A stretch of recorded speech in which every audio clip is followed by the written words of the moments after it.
Yeah, Friday! Good morning, good afternoon, good evening, whenever you may be listening. Thanks for making me part of your day. This is episode 236 of the Ranting Weight Watcher podcast. Man, before I get started today, I got a couple of announcements I want to make. That 60% off discount is still going on with Weight Watchers right now. If you are listening to me and you've been thinking about joining or thinking about joining a weight loss program in general, not necessarily Weight Watchers, but trying to do something for yourself, now is the time to do it. Now is the time to join. Who doesn't want to save 60%, right? I mean, the one catch in all of this is that you have to commit to 10 months. And in reality, people quit on themselves so quickly that 10 months commitment is a great way to enforce the fact that you won't quit, okay? Give yourself 10 months. Don't pay that. Don't let the noise of the results every week cloud your judgment to keep going, because you made the 10-month commitment anyway. You might as well stick to it. I mean, in reality, we need to stop quitting on ourselves. We need to stop thinking that perfection is necessary. We need to take a whole different mindset. And that's when someone like me comes in, because I am the destroyer of how you think. I come in and I crumble it to nothing. And that's kind of my job. That's kind of what I do. I destroy your thinking and then rebuild it with a foundation of consistency and accuracy and basically effort, right? That's the whole premise about what this podcast is about. But if you do join, if you decide to commit 10 months to yourself and you're looking for a place to call home, Coach Sophie F. has a great Saturday morning workshop. I mean, the people that are in that workshop, I didn't know them when I started all this. And now I can't imagine not seeing them every week. And when I don't see them, I miss them. I'm always thinking about them. You know, there are people that no longer part of Weight Watchers that used to attend that Saturday morning. And there's not a day that goes by where I don't think, I wonder how he's doing. And, you know, it just, the thought crosses my mind, right? It's just that you didn't know these people existed, and then all of a sudden they're part of your life, and you see them succeed, they see you succeed, everybody's cheering each other on, and it's just a good place to be. So 9 a.m. Eastern Standard Time, Saturday mornings, Coach Sophie F. It's a great place to be. And if you're there, unmute yourself and just tell them I'm here because Donato invited me, okay? Just let her know you're here because of me. And we'll shout you out and have a good time every Saturday morning.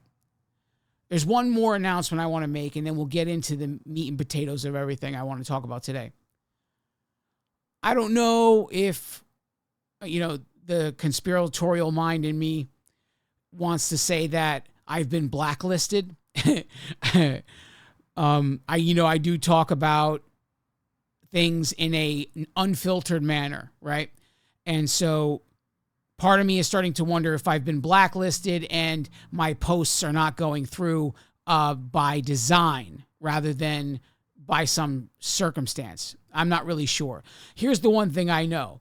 It's not my internet. You know, I've attempted this numerous times, and if I could post to TikTok, if I could post to YouTube, if I could post to Facebook with no issues, look, 3-1, I could say it's not my internet, right? I mean, if I'm seconds, 30, 40 seconds, and a 10-minute video from my walk videos is being posted into YouTube and to TikTok, I mean, and then when I go to Weight Watchers app, I don't know if there's something up with the app. I don't know if I've been blacklisted. I don't know what it is. But there's some days where the video goes through. And there's other days where I can try all day long and it won't go through. I could leave it sitting there for 45 minutes and nothing will happen. The video simply will not be uploaded. I don't know what that's all about. But here's what I want to tell you. Here's the solution. if you're listening right now and you're on Connect and you look for me, my walk videos on Saturday and Sunday mornings when I do those walk videos, come find me in either TikTok or YouTube, because I can post them there with ease. If you're on Facebook and you rather look, send me a friend request on Facebook and then you'll be able to see them. Or just follow the podcast page on Facebook and you'll be able to see them there too.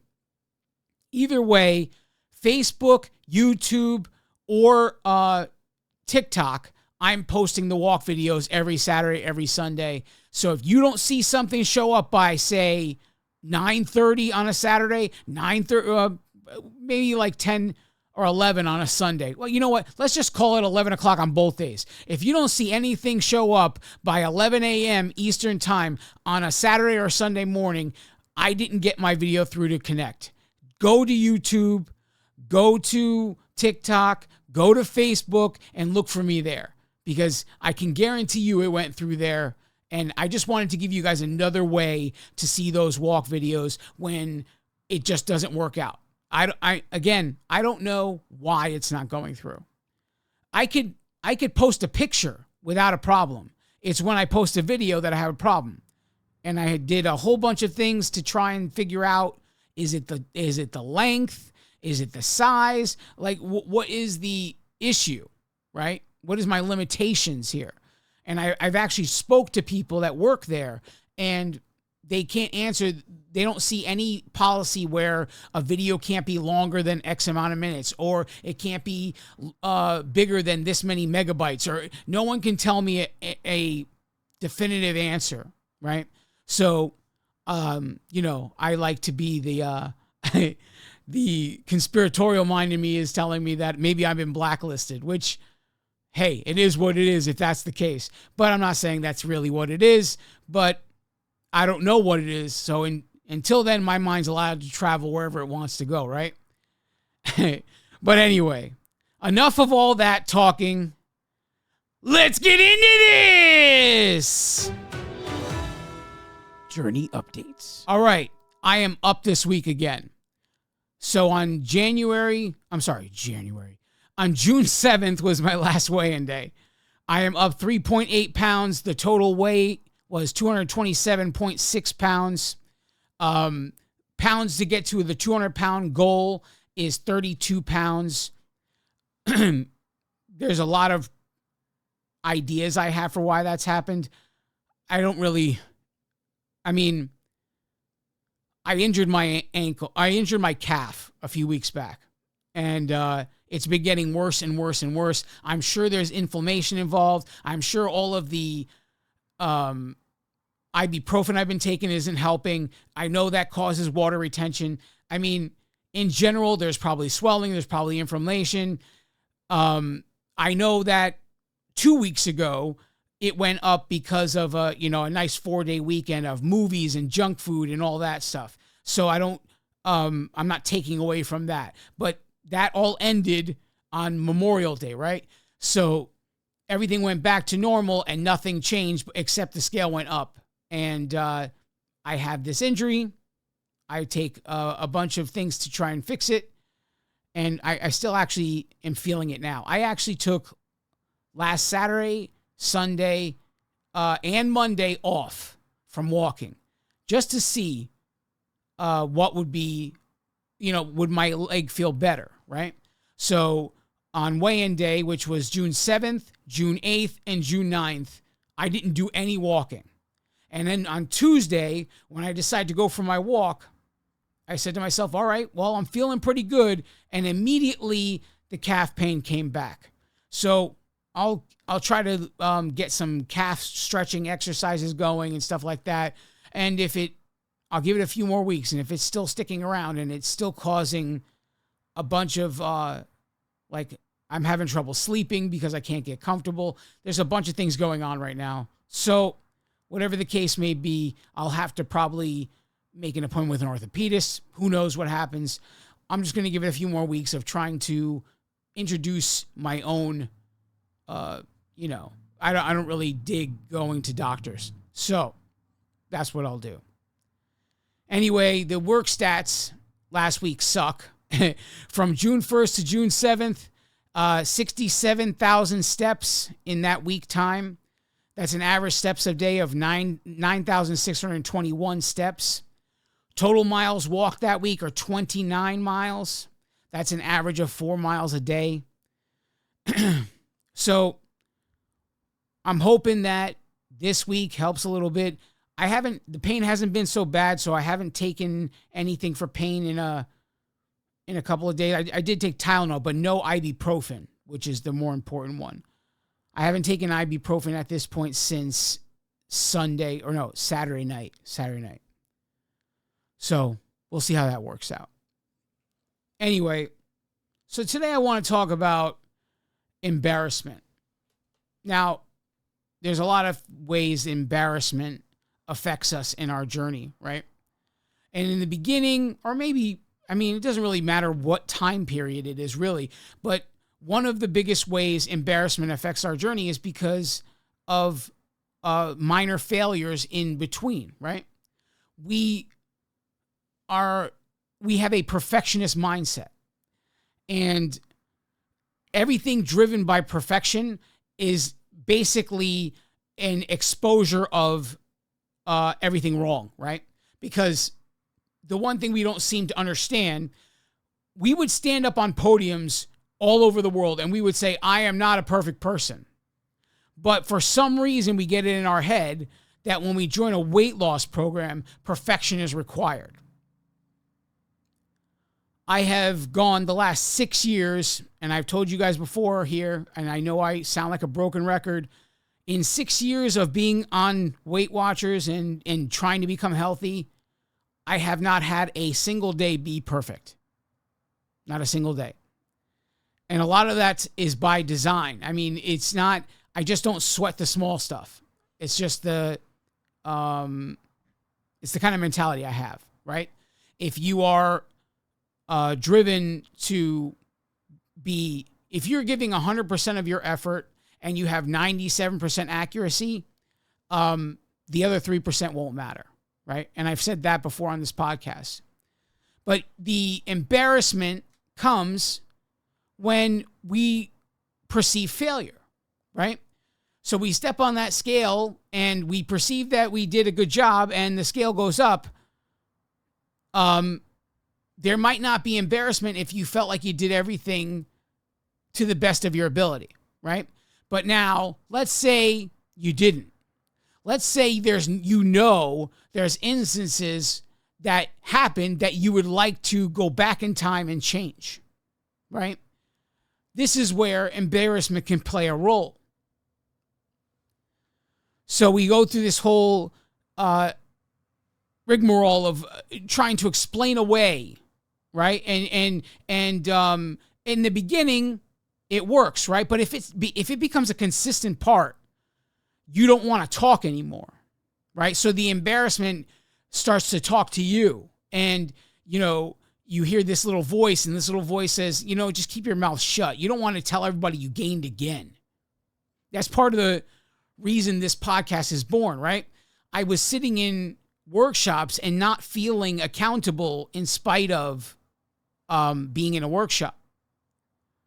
And so I designed this podcast as such to be the source of accountability, which is why I tell you guys my weight, which is why I tell you gain or loss, no matter what, you know it. It's because it was created so that it could be a method of remaining accountable, right? But you guys want to talk about embarrassment. When I have to sit here and report basically over the last 2 weeks or the last 2 weigh-ins, I'm up a little over 7 pounds, right? Now, when I tell you at the same time that the shorts I'm wearing still fit, the shirts I'm wearing still fit, everything still fits, but I'm up 7 pounds, right? So you got to understand, we have to come to this point where we understand that gains are part of the journey. There's no straight downward slope here, okay? And so it becomes like a stock ticker, okay? A stock is never going up all the time, and it's never going down all the time. If you ever look at a stock ticker, it's going like this all the time. Okay? And the best stockbrokers in the world know when to hold. They know when to fold. They know when to buy more. Some people see a stock as crashing, and they see it as, oh my God, I better abandon ship. The best people see a stock as crashing, and they see it, okay, the stock is on sale. I'm going to buy more. And maybe that's the difference between the rich and the poor, and that's why the rich get richer, because they understand these things, right? But the weight loss journey is the same as a stock ticker. Overall, it might be going down, but in between, there are all these peaks and valleys as it trends downward. But as long as the overall trend is a downward trend, you got nothing to worry about. Just keep going the way you're going. But if the overall trend is on an upward trend, now we can do some analytics here. We can figure out, what am I not doing well? What am I not doing at all? What am I doing well? What needs most improvement? What can I do today to make tomorrow better? Right? You ask yourself those questions, and without judgment, without beating yourself up, because none of that, all of that's a waste of energy. The negativity is a waste of energy. You would be better off on a treadmill walking like you're angry than you would be angry at yourself staring in the mirror or standing on top of a scale. It's just worthless use of energy. Worthless. So, I mean, a better use of your energy would literally be, take that anger, get your sneakers on, and walk the hell out the door. And walk until you're no longer angry. And then go home. That would be a better use of your anger.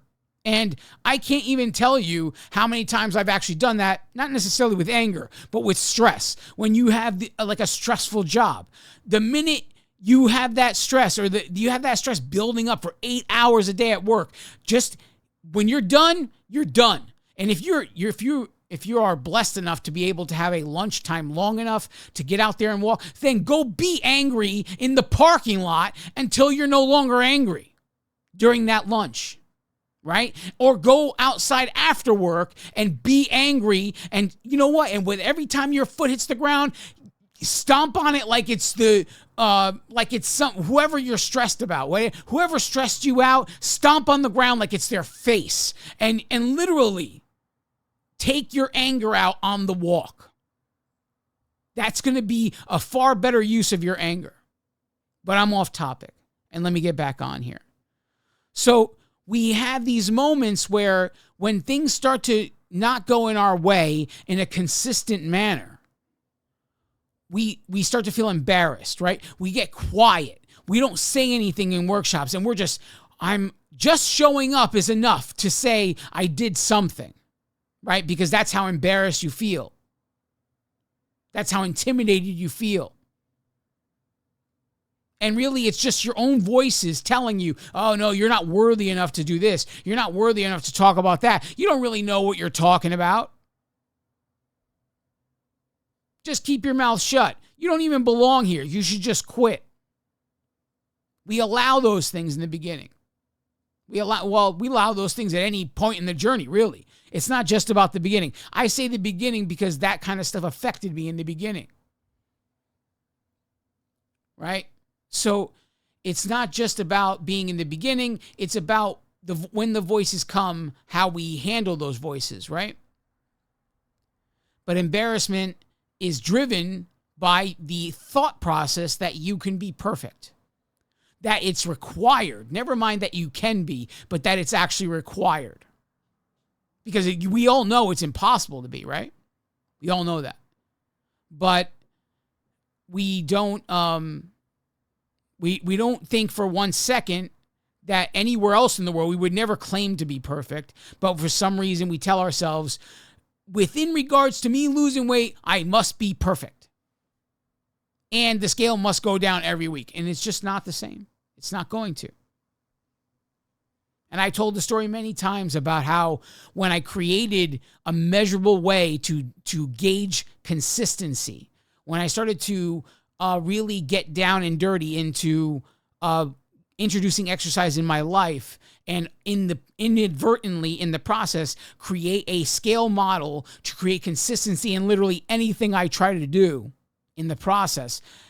I realized in that moment that even at 100% effort with 97% accuracy, because I'm not perfect and can't be perfect, right? And just to give you an idea, 97% accuracy in tracking is if you eat 3 meals a day, you track 19 of them properly, right? That's 97% accuracy.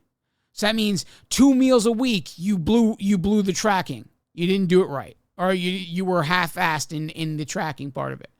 But the other 19 you nailed. That's what 97% looks like.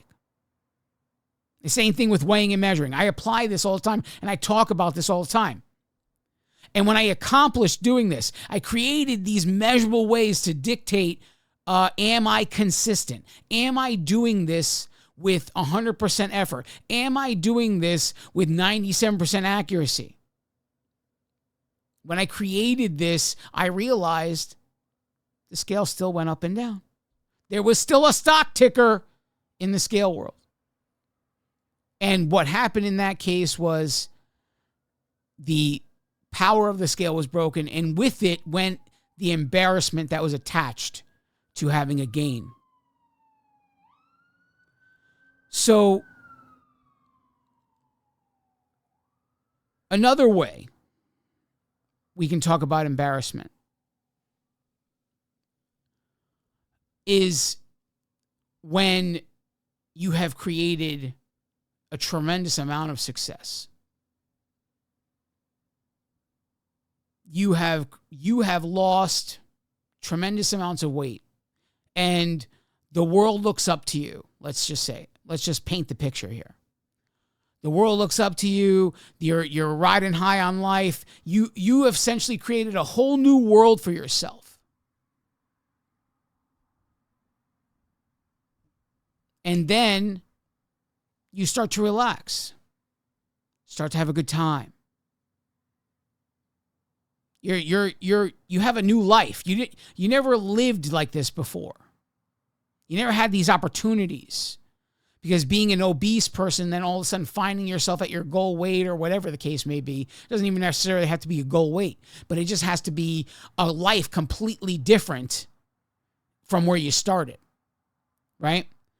You start to live a different life and you want to enjoy yourself because you never had these opportunities before being obese. They didn't work out, right? So you start to enjoy a little bit. You relax a little bit. You go out. You have a good time. You start to do the things you always wanted to do, but you were too embarrassed to do because you were obese. And some new habits maybe come in. And maybe these habits aren't necessarily good. Whether it's eating out, drinking, a bunch of things could be, right? And you don't necessarily account for these things, right? You're like, oh, I was having a good time. Who's going to count points with what I drank? You start cutting corners because you're enjoying life. And before you know it, because, we all say it, time goes by so fast, right? Time flies when you're having fun. And then you find yourself in a place that you don't like very much. And maybe in that process of getting to that place, there were warnings. People said, hey, look, man, you did some great things. I could see that you're trending in the wrong direction here. Let's try to get a hold of the reins here. And you're like, nah, I got it. Chill out. I'm just relaxed. I'm having a good time. And you walked around with this, like, I know what I'm doing attitude. Don't tell me what to do. I know what to do. And you held on to the past success without necessarily creating future success. And things spiral out of control. And you find yourself back to where you started, close to back to where you started. 50, 60, 100 pounds, whatever it was that you lost. All back on. Maybe even some more. And now you're saying, well, you start to tell yourself, I'm not going to go to Weight Watchers. I'm not going to go to the meetings. I'm going to stay away from the meetings until I get back to where I was before I started gaining all this weight. You tell yourself that all you need to do is drop the 30 pounds that you gained, and then you can go back. Because you're trying to avoid the embarrassment that comes along with that.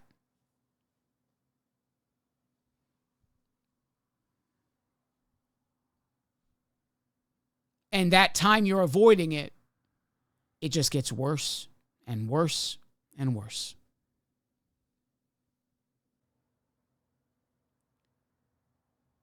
So there's this story of a man. And this man has 2 sons.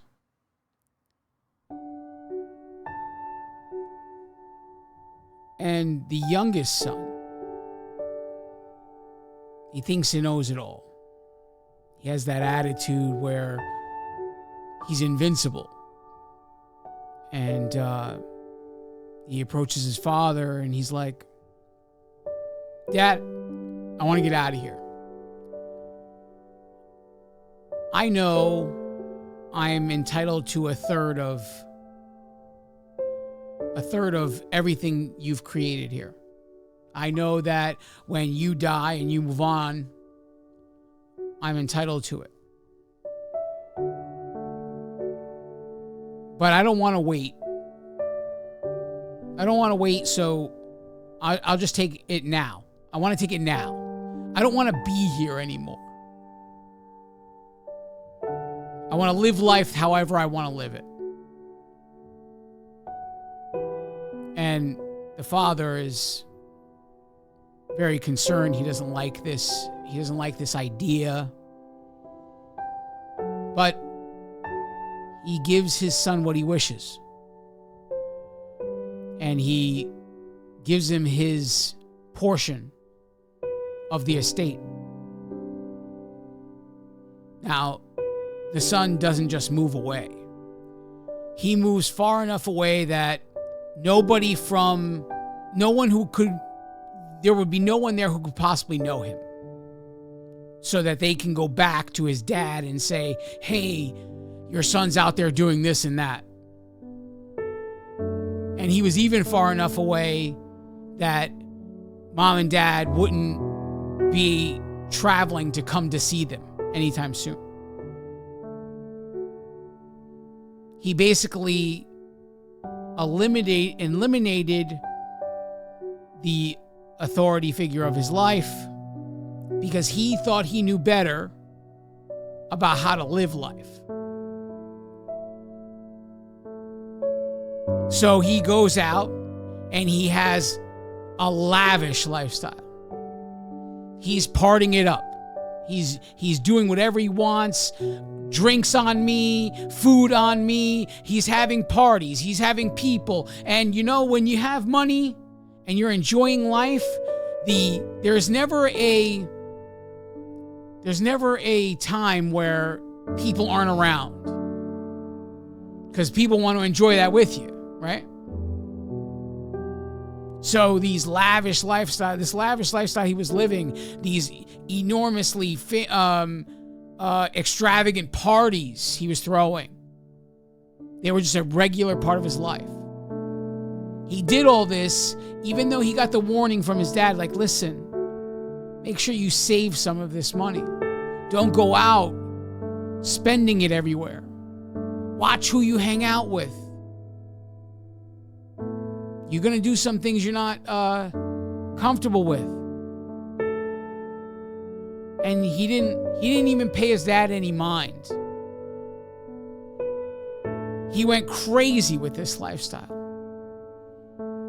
And he had a blast until the money ran out. The money ran out, and soon after that, so did the people. All of the people that were hanging out, helping him spend the money.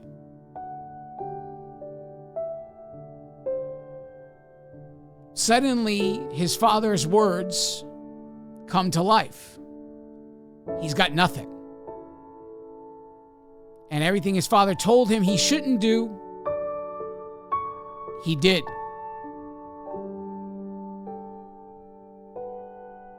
And rather than face the fact that he did it, he lived in denial for a little while, trying to make things work and saying to himself, there's no way I'm going back. There's no way. But things got worse and worse. His health deteriorated. And it got to the point where he was so desperate that he found a citizen who lived in the area that he chose to live in. And he just kept pestering him, bothering him, won't leave. He just kept hanging around. And it got to the point where the citizen says, you know what? Fine. If you're going to be here anyway, go and help me out and feed the pigs. So he did that.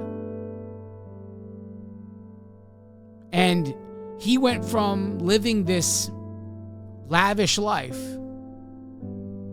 to now sitting in the mud feeding the pigs.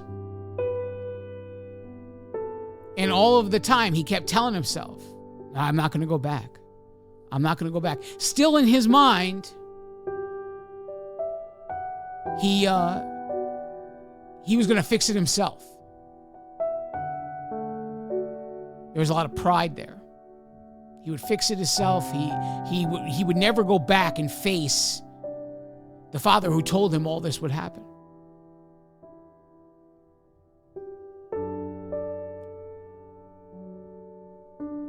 He realizes pretty quickly that the money he's making feeding the pigs and taking care of them is not enough. And he gets to the point where he's really starting to starve. And he's in such a bad place that he's looking at the food the pigs are eating in a longing way, like he would eat it too. He's ready to get down and get there with the pigs and eat with them. That's how desperate he's gotten. And it's at this point that he finally hits the bottom. Whatever pride was keeping him right where he was, suddenly gone.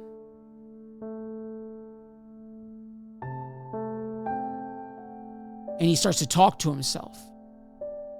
You know, people pretend that talking to yourself is evidence of insanity. I would say that talking to yourself are the moments where you are most aware of your situation, depending on the voice you're talking with. So he's telling himself, this is not for me. I'm never really going to fix this. It's just not going to work out how I thought it would. And I have to face the fact that my father said this would happen. It happened. I have to get over it. Because in reality, my father's servants, live a better life than I'm living.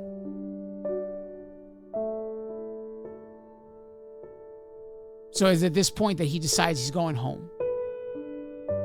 And he takes himself just as he is, And he goes home. And he's practicing in his mind. He's telling himself, okay, I'll just tell my father this. And he's going over it in his mind over and over again. And the minute he sees his father, he's going to say it to him.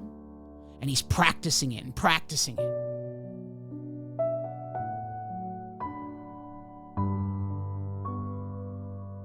So he gets home,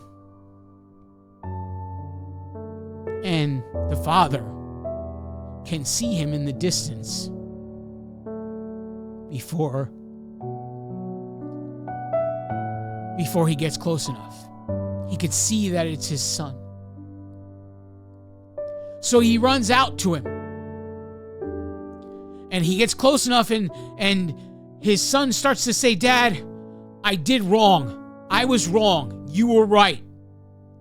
I did everything you said would happen, happened."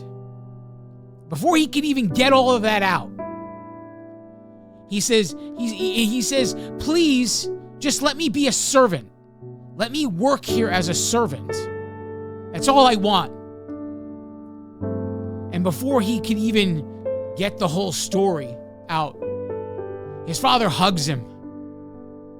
And he's thanking God that he came back to him. And he's all right. And he tells the servants, get the shoes off of his feet and give him something good to wear.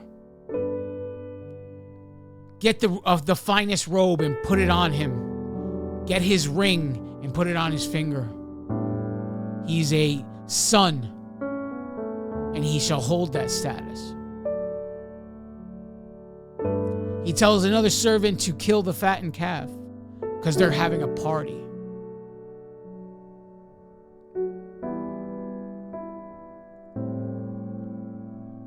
This story, the prodigal son, is probably my favorite story in the Bible. It kind of defines my life.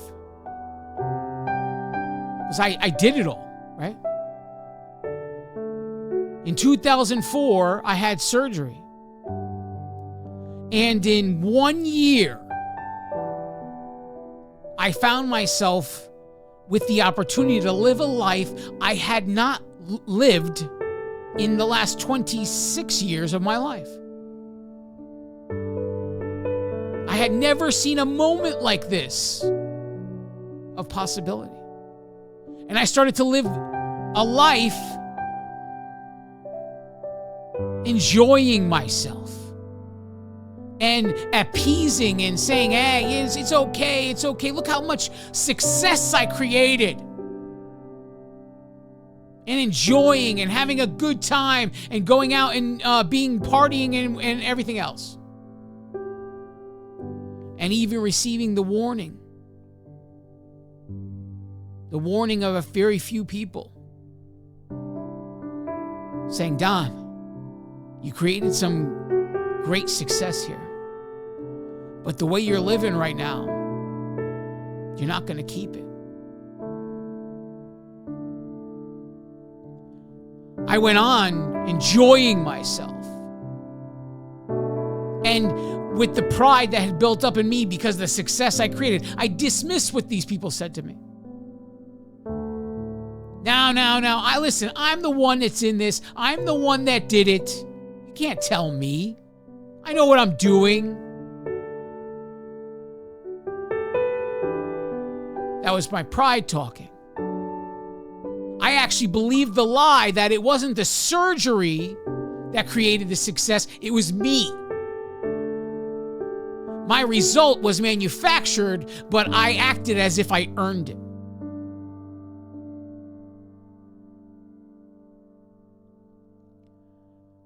It was many, many years of appeasing myself. And then it started to become a real problem. A real problem, and it started I couldn't deny it anymore. I couldn't deny it anymore that I have gained a significant amount of weight back based on this lifestyle I was living. And suddenly I couldn't face the situation I was in.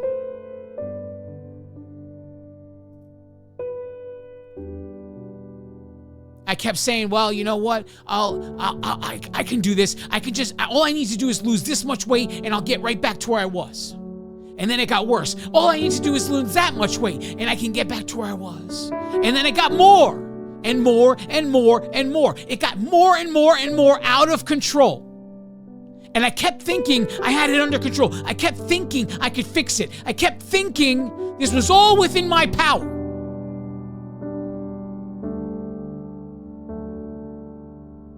And then on my 41st birthday, I was staring in the mirror that morning and couldn't ignore it anymore. I had to face what I had done. Because the reality is, the surgery manufactured a 183-pound weight loss in 1 year's time.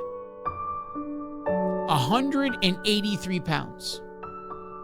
Every surgeon would say that was a success. But 15 years later, I was 57 pounds away from gaining it all back, from saying that I was back at my starting weight. Starting weight, 460 pounds. That morning of my 41st birthday, I was 403. You think you know embarrassment?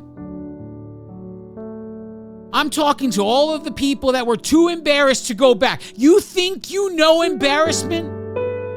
I was 57 pounds away from being 460 pounds yet again. I was still facing, and it's embarrassing enough to say twice in my life, I was 400 pounds. You think you know embarrassment? I invented embarrassment. But I had to face it. I had to face it, and I had to say, I need to go back. Just like the prodigal son. I need to go back. I need to do something. And January 12th, 2019 was the beginning of the rest of my life. And so I want to say to you, it's not all over. The fact that you're listening to me talk, the fact that you heard that story, it's not over yet. Your story is still being written. And it might be a hard pill to swallow. You might be more embarrassed about anything, more than anything ever in your entire life. But you face it once and you move on. And this could be, if you would just face it, the beginning of the rest of your life. But it takes you willing to do it. I love each and every one of you. God bless you all.